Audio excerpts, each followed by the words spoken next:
Okay, let's take a look at the first free response from the vectors and projectile test. And again, I'll scroll up here in case you just want to look at the key for the parts you missed. There you go. And if you want to hang with me here and listen, make sure you read the problem, get familiar with it. So I'm just going to go right to it. And so we're kicking a football, and I want to know how much time to reach the wall. And if you look at the Y motion, you can see that that doesn't look like the way to go. If you look in the X motion, I know the X distance. I know the initial X velocity, 36 times cosine 55. And so I can solve for the time very easily with the X motion.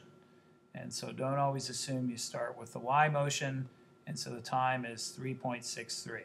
So just how, remember, the X velocity stays constant. The next question, how far above the ground does the football hit the wall? And so we know the time it's going to hit the wall.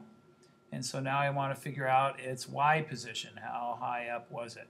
And the height of the wall, remember there was a little issue. It says 50 and 55. Key thing is it doesn't go over the wall. So it didn't really matter which one I picked. Those numbers won't show up here.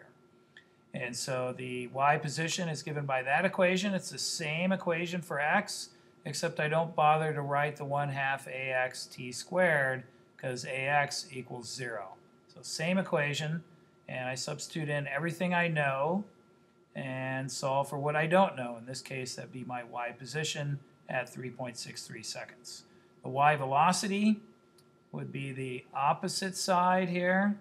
The X velocity was the adjacent side. And so it was a cosine, the Y, 36 sine 55, or 29.49. And then also watch it, if you're using this equation, 1/2 AT squared, I made up positive, and so my acceleration is negative here, and I get 42.5 meters. What are the horizontal and vertical components of the velocity as it hits the wall? And so I didn't have to do anything for the X. The X velocity stays constant. That's one of the main ideas from projectile motion. And so it's just 36 cosine 55 again, 30.65. The Y is constantly changing, so I need to use the equation that tells me my velocity at any time t. The initial velocity I already have, that's the 29.49 from up here. And then the acceleration is negative 9.8, and the time when I hit the wall, 3.63, so negative 6.1. And then when it hits, as it passed the highest point of its trajectory, there were a bunch of ways to do this, but if you made up positive, when you solve for the Y velocity, it comes out negative. And so I know it's on its way down. And other people did other things, but notice how easy it is. You just look at this and say yes, and you had to have some sort of explanation.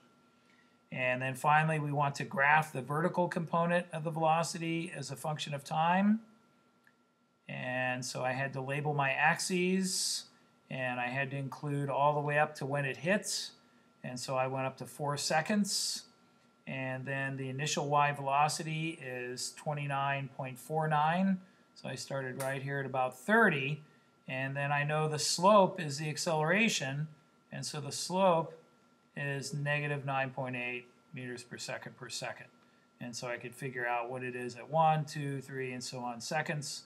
And so it should have crossed, when I was grading this, I looked for when it crossed 0 right here at about 3 seconds, because it's starting at about 30, it's losing about 9.8, and so it should have crossed 0 at about 3 seconds.